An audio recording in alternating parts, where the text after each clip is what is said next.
So kind of as Liz was saying, this is the UCAN program information session. So we're going to get started. My mouse decides to work today. There we go. All right. So talking about CU, right? A lot of you are from Colorado, so you know the impact CU has on this state. So we are a big system, but we all function as separate entities. So we have the University of Colorado Boulder, which is kind of our firstborn child in the CU system. We have the University of Colorado, Colorado Springs, University of Colorado, Denver, and of course, the University of Colorado Anschutz. That's the most recent campus. So what makes the UCAN program a little bit different from all of that is that we are hosting it this upcoming cohort at the Legacy Innovation Center. So that's going to be where the home of the UCAN program is, and this is kind of going to be where UCAN stays from now on. So it's in Lone Tree, Colorado, and all of you Colorado natives, if you're familiar with the wildlife experience, anybody familiar with that? No, okay. I wasn't either, but that's where it's going to be. And it's a beautiful location. My colleagues and I went recently, and they're just finishing up some construction, some renovations. It's looking to be one of a really beautiful campus. And the location offers some co-curricular learning opportunities. So we're not the only college that is going to be there. We are with Arapahoe Community College. We also have, correct me if I'm wrong, Liz, we have a high school kind of bridge pathway there. So it's definitely nice, and you guys will be representing the University of Colorado in that way, showing the high schoolers kind of what we have to offer. Alrighty, so just about CU in general, we do have the highest ranked Bachelor of Science program in Colorado, and we're 29th in the nation. We also have a very robust history of nursing excellence. We are the birthplace of the nurse practitioner role. So we created that role, and we are very proud of that. And also with CU, we value DEI in our mission statement and our actions. We have a DEI work group where student involvement is, of course, welcome with all perspectives. Alrighty, so today's agenda, Liz and I are going to kind of go back and forth. We're going to do an academic presentation, an admissions presentation, tuition and financial aid, student support, and we'll leave room at the end for a Q&A. All right, so before we get started with all of the fun stuff here, we have to hold space for Dr. Tammy Spencer. She is the Associate Dean of Undergraduate Programs for the UCAN program, and she is the National League for Nursing Nurse Educator of the Year. We're going to show a video, next slide, and that'll explain next slide. All right, let me share sound here.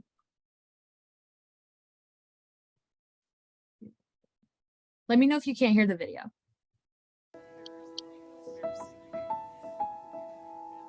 Congratulations. Thank you. I'm so humbled.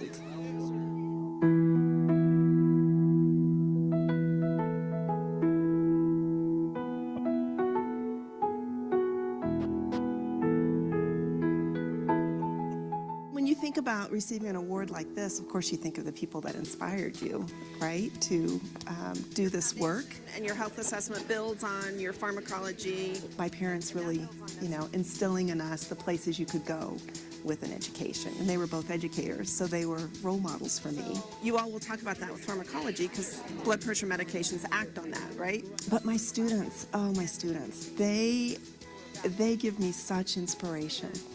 The stories that they have, that they bring to the classroom, you just can't help but be motivated and energized by them. And there's no greater joy than being in the classroom with them and watching that light bulb go off. Like, they get it. And I was a part of that. Oh my goodness. Thank you.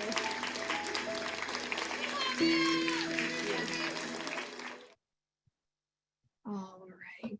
So I don't know if y'all caught that, but she is one of 5 individuals in the nation that got this award, and she will be, you guys will be fortunate enough to maybe have a class with her at the Legacy campus. So that's something we like to brag about. Dr. Spencer is an incredible individual, very intelligent, and equally as humble. All right, so let's talk about why CU nursing in general. So the CU nursing program is highly respected, obviously, look at our faculty, with national recognition for outstanding academic leadership. We are proud of our campus offerings and nationally accredited, recognized nursing faculty. Students experience hands-on learning. There's incredible clinical placement opportunities due to strong hospital partnerships. We have partnerships with Children's, we have hospitals with UC Health. We have very, very strong partnerships with the hospitals. And CU Nursing is on the cutting edge of using interdisciplinary education, and 15 to 20% of CU Nursing students will receive scholarships. So that's a pretty big number. All right, and this is what you're all here for, right? Why UCAN?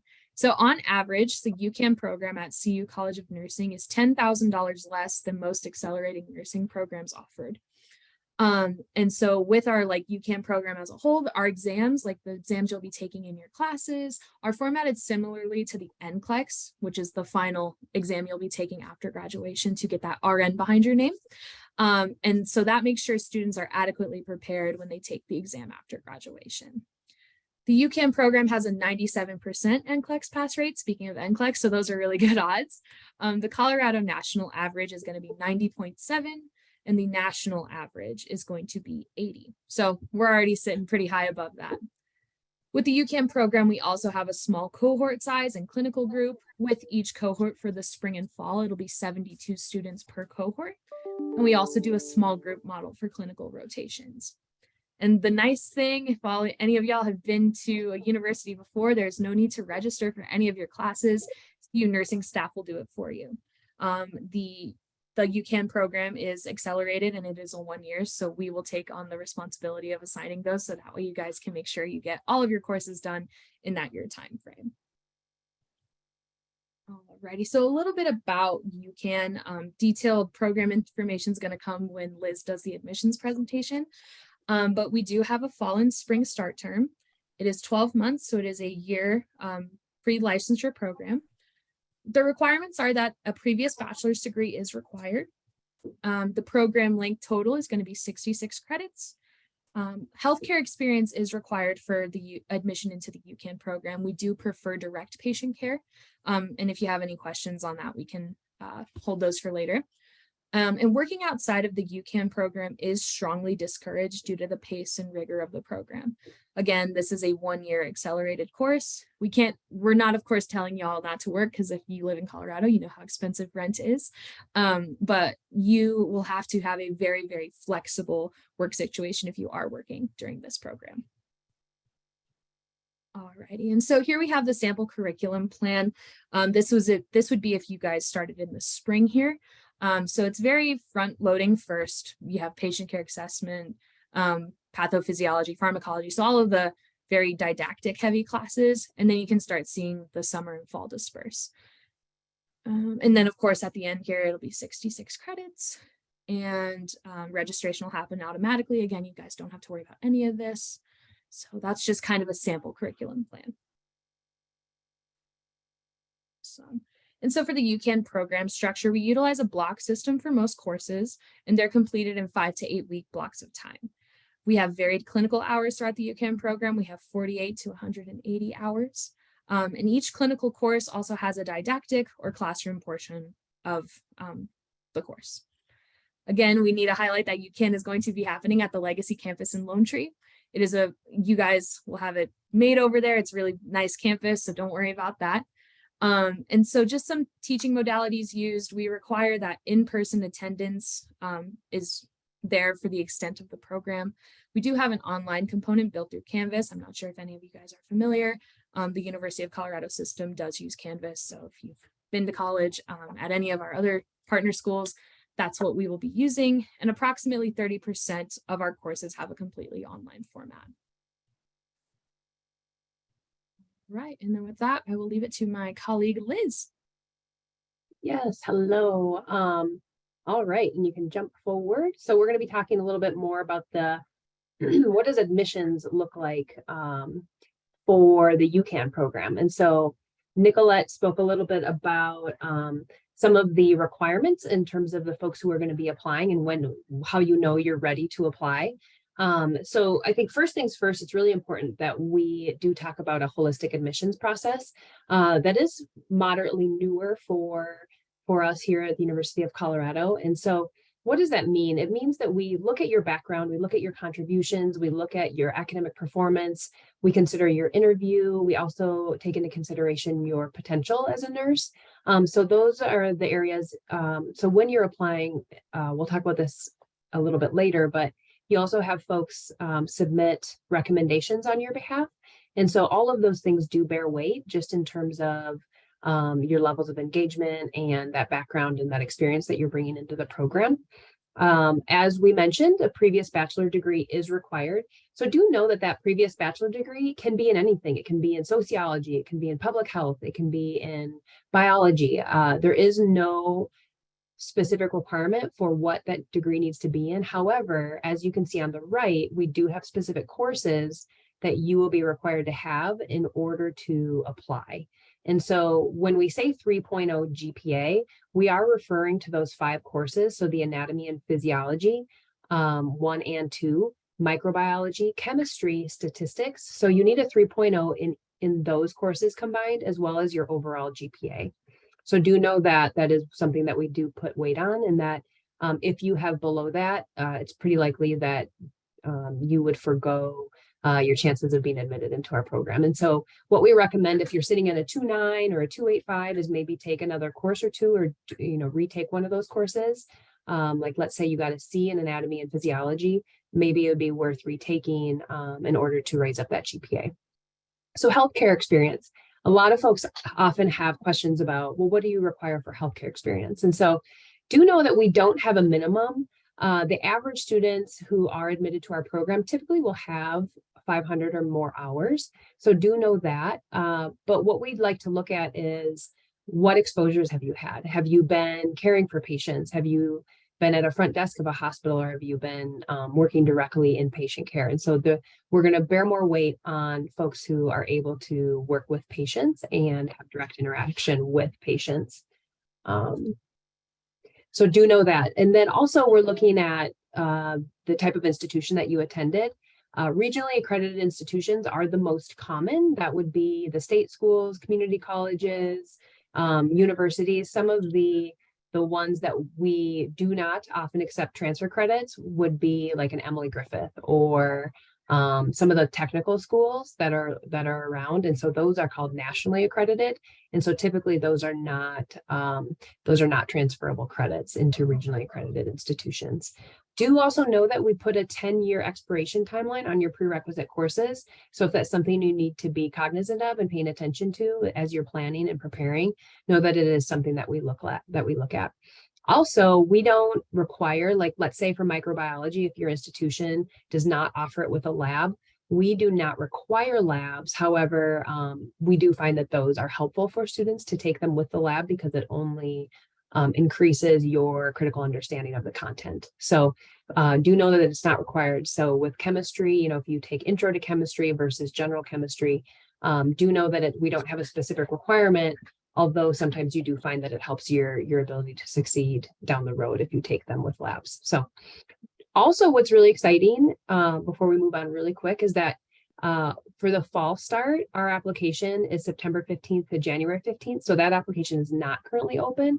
However, for our spring 2024 start, we actually have our application open right now, and it's closing in just under 2 weeks. So if it is something where you're thinking you're ready to come and you meet these prerequisites, you could essentially be submitting your application now to be considered for the spring semester. And if you're kind of still working and plugging away at these, do know that that fall semester you could be applying for. If you don't have your bachelor degree yet, you're going to want to graduate by the time that you submit your application, so that you are qualified to be in this program. So when you're ready to apply, what does that application process look like? And so we've broken it down for you so that you can see each step in the process. And so as you can see here, all students start by going to NursingCast. And so that website's just nursingcast.org. And you start your application. And within that application, one of the caveats, and it's maybe not the most preferred approach, but it is something that we don't have a choice in, is that we do require you enter each of the courses that you've taken in terms of the prerequisites and things, because we want to know when you took them, where you took them, and the grade that you achieved. Also, what we ask is that you submit official transcripts from every institution that you've attended, and you're also submitting every document, all of these documents, to NursingCast. So you do not send any documents to us over here at CU Nursing. And do know that even if you took a class in high school or you only took 1 or 2 classes over a summer, we also require that you do submit those transcripts as well. And sometimes those transcripts can take up to a couple of weeks to arrive. So do know that if you were thinking about applying now for the spring semester, if you go ahead and get that application in, we can then give you a little bit of time behind that June 15th deadline in order for your transcripts to arrive. So that wouldn't be a concern. So just know that you would have a little bit of flex time as long as you got them requested prior to the deadline. So in addition to those documents, we also want you to submit a resume, just articulating your work and volunteer experiences, just so we can kind of see how you've been around the field of nursing at this point. We also are looking for a 500-word essay expressing why you want to be a nurse and also how you want to contribute to the field of nursing. So in terms of the recommendations, what we do is we ask you for contact information for 3 references. And then what we do is reach out to them and have them fill out a Likert scale recommendation on you. And they submit documentation on your behalf. There's also 2 affiliated fees. One is through NursingCast. Most programs in the country utilize NursingCast just because it organizes all of your information for us. Actually, many health-related programs utilize it, not just nursing. And then we also have a CU nursing application fee. So do know that those both exist. Things to note, do try to apply early if you can, just to kind of make sure that all your documents are in time. But we do have that 10-day grace period after that application deadline is passed in order for final documents to trickle in. We do also require that if you've attended a nursing institution in the past and been a part of a nursing program, that if you are no longer enrolled there, that you did leave in good standing. So just do know that as well. All right. So things to think about. Nicolette's going to handle this, so I'm going to hand it back to her. So these are just big questions that we want you to be thinking about as you're deciding on your institution and when and where, so all of that. So handing it off to you, Nicolette. Thanks, Liz. Alrighty, so some considerations for any school, especially the CU College of Nursing.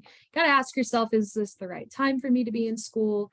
Is the University of Colorado the right place? Which one is the right program for me? And am I or can I adequately prepare for the rigor? Lovely mouse. There we go. Alrighty, so some ensuring your success, adequate preparation and dedication is absolutely necessary for students to succeed in the UCAN program. So you can do this by having a strong science foundation. That's why we require those prerequisites with a 3.0. Solid writing, communication, and writing skills. We added that twice.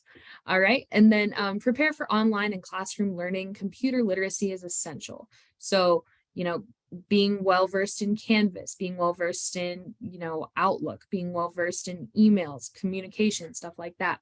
And being willing to jump into diversified learning environments such as virtual labs, high-fidelity mannequins, simulation labs, etc. And you got to make technology your friend. I mean, I think we've all made technology our pretty close friend considering the past couple of years, but definitely so for nursing. And reviewing our student handbook, especially our technical standards, will help you as well. Alrighty, so some time commitment considerations. Success in UCAN requires a full-time commitment to your studies. I don't know how many times I'm going to say this in this presentation, but it is a year accelerated program, so you need to be very, very prepared for this program. You are expected to be available for clinical time or classroom time 52 weeks out of the year. So this is a time commitment as well. Utilizing a support system and your resources may be critical to your success. Family, friends, loved ones, partners. They're utilizing them and utilizing their support is, as well as your classmates, is going to be critical to your success. And having a plan for priorities and commitments. So childcare and caregiving responsibilities, flexible work schedules, transportation. This is Colorado. Snow is not predictable. Weather is not predictable here. So having a plan, we like to say in the College of Nursing, have like a backup plan to the backup's backup plan. So definitely have a plan for those priorities and commitments. Already in clinical considerations with the UCAN program, clinical time and classroom time is precise and mandatory. Clinicals begin in week 1 for the UCAN students. Schedule changes are not going to be an option for clinicals as well. So this includes work commitments, personal situations, childcare, weddings, birthdays, travel, holidays, anything like that. Each clinical course, as we said prior, has a didactic classroom portion. So your schedule will be prescribed with very specific clinical and classroom days and times. So be aware of that. Clinical placements are required and prioritized above outside commitments. So like we said, such as family commitments, vacations, weddings. The ELT, the experiential learning team, works very hard to make these clinicals happen. So if you come up to them and say, hey, I have a wedding, can we switch it? The likelihood is that they're going to say no, because they've worked really hard with our hospital partnerships to schedule these clinicals and make them solidified for you guys. Clinical assignment distributions vary. So we work hard to assign clinicals early, but they might be delayed since we, of course, depend on these hospital partnerships for our assignments. All right, actually, let me go back to this a little bit. Also, just letting you know that clinicals can happen any time of the day, any day of the week. So Monday through Sunday, that can happen. You can do night shifts, morning shifts, day shifts. You don't get a choice on those.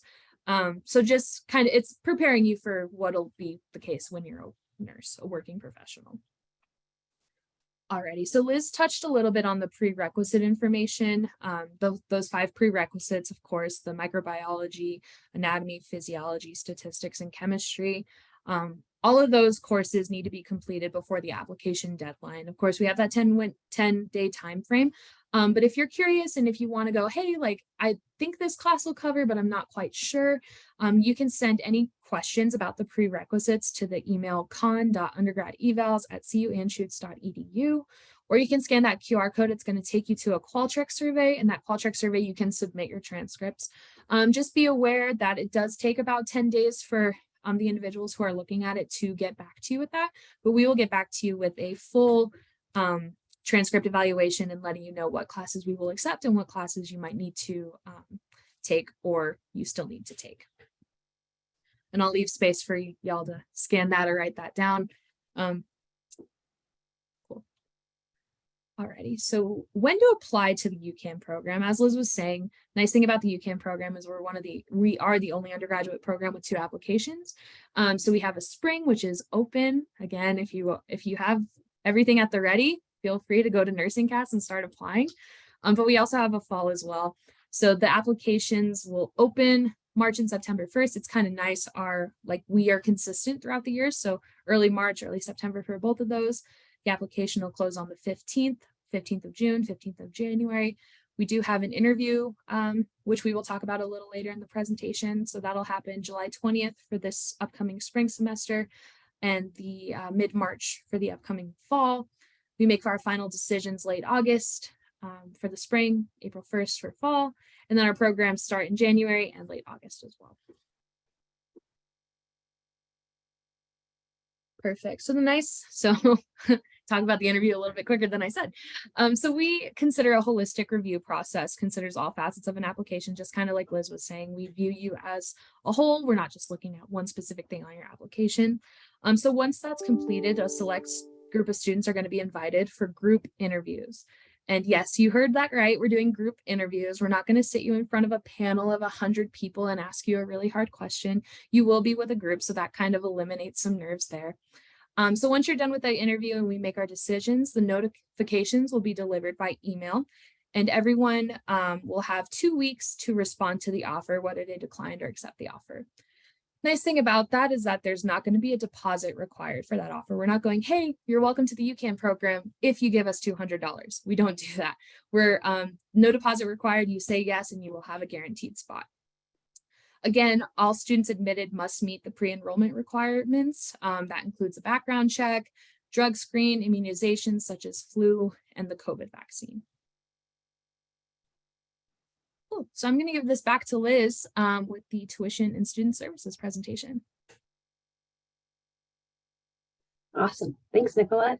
Okay, we can jump to the next slide.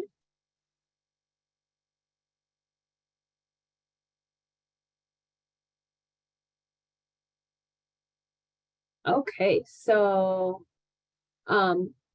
We just actually this last week got information on our tuition and fees. And so as you can see here, we do try to be transparent.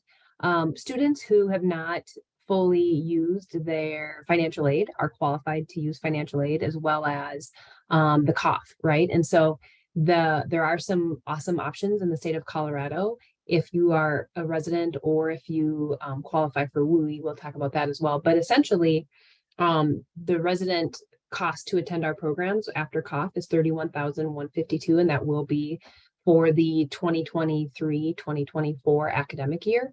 And it was interesting when we went and crunched numbers in the top 30 programs in the nation, which is what we are. We averaged about $12,000 to $13,000 less than those programs. And so that cost does cover the entire tuition and fees. Actually, you will have a couple of $100 worth of fees that are not covered in this, but CU nursing, in comparison to other schools and other institutions, our fees are exponentially lower than many other schools. So also the other cool thing is we do have scholarships for students. And so 15 to 20% of our students do end up receiving scholarships, and that application to apply for scholarships opens up after your admission decision is announced. So once you'd be admitted, then we would consider you for a scholarship. And then the scholarship decisions are posted 30 days prior to the start of the semester.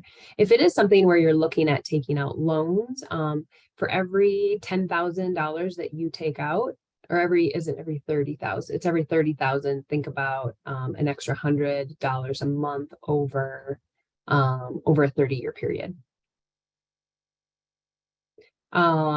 So essentially, when you're looking at kind of what we just spoke about, if you have a $30,000 student loan repayment, that would be, okay, so it is $100 per month over essentially a 10-year period, and that would be with a 5% interest rate.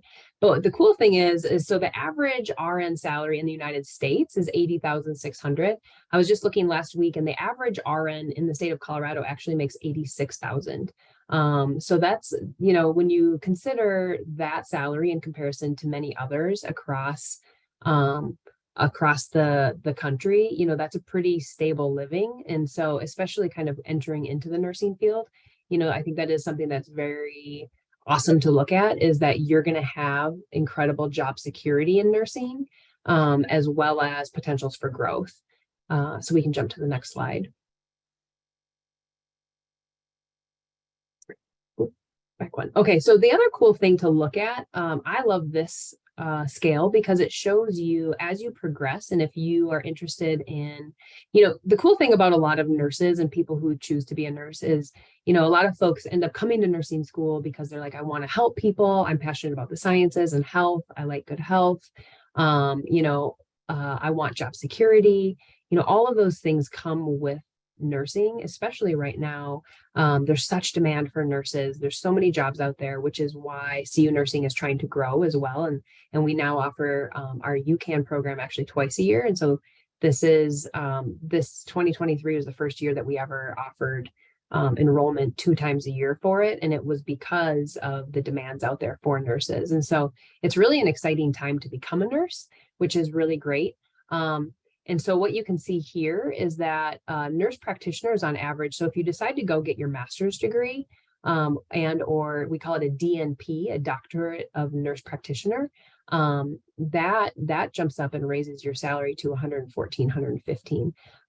And the other cool thing is I know a lot of folks are interested in travel nursing, and we don't have that listed here, but that salary is fantastic as well, as long as your life allows for it. You know, a lot of folks do that, and then once they maybe settle down or have a family or something like that, or maybe sometimes they want to go straight to the NP profession, that's a really good segue to create financial security, to give yourself some leadership capabilities, and to really kind of be looked at as somebody who is highly regarded in the nursing profession and in hospitals or clinics. So, all right, hand it back to you, Miss Nicolette. Thank you, Liz. All right, so we're going to talk about a little bit of student services and support as you guys go through the UCAN program. So you guys are more than welcome to utilize the services at the Anschutz campus, even though you would be at the Legacy campus. So we're just going to talk about a couple of those. So we have the Writing Center, which is great if you need help writing anything like resumes or cover letters. We also have the Strauss Health Science Library on the Anschutz campus. You're more than welcome to utilize that space. I know you will, you can, I don't know where you guys will plan on living and when you guys are at the UCAN, but the Strauss Health Science Library has several resources for you. They have quiet study rooms, they have napping pods, so definitely something to utilize. We have academic success coaching. The Office of Admissions and Student Affairs is super fortunate to be working directly with the academic student success coach. Her name is Claire Forbes. She is wonderful. She is brilliant. She is certainly an asset for those who, nursing school, for those who haven't done healthcare before, might be a little challenging to transition into. She offers several resources for those. And even if there isn't any sort of challenges you're facing, if you want study skills, if you want, how to manage time, Claire is a valuable asset for that. We also offer group therapy support. We have teaching assistant opportunities. Claire is working on that currently, so hopefully that'll come up in the pipeline. And we also have the DEI committee open for students, faculty, and staff involvement. So it's super important that we also get the students' perspective on DEI here too. Alrighty, so we have some student organizations as well. We have Student Council, which I'm sure everybody is familiar with. We have the Student Nurses Association. We also have Future Voices. Future Voices is going to be an organization that brings in students who may not be represented in the nursing program, BIPOC communities, LGBTQ plus communities, stuff like that. And they will come together and kind of share their experiences. And that's a very nice organization to be a part of. We also have career services. We have Handshake, which is kind of like a LinkedIn, a little bit different. I don't believe we have any career fairs going on. That kind of halted with the pandemic, but we're slowly hoping to bring that back. And then we also have resume reviews too, once you guys are ready to start applying in the workplace. Alrighty, so again, just kind of over encompassing everything. Our Bachelor's of Science and Master's of Science program are #1 in Colorado. We have partnerships with major hospitals in the Denver metro area, as well as clinical opportunities at CU nursing clinics. And as Liz and I have both said, we have very affordable tuition with competitive need and merit-based scholarships. And we also have reduced tuition available for students in the Western states, which is what that WUI Liz was talking about. So that wraps up the official part of our presentation. If you have any questions, I will look in the chat in a second, or Liz can moderate the chat. You are happy to go. We're more than welcome to stay.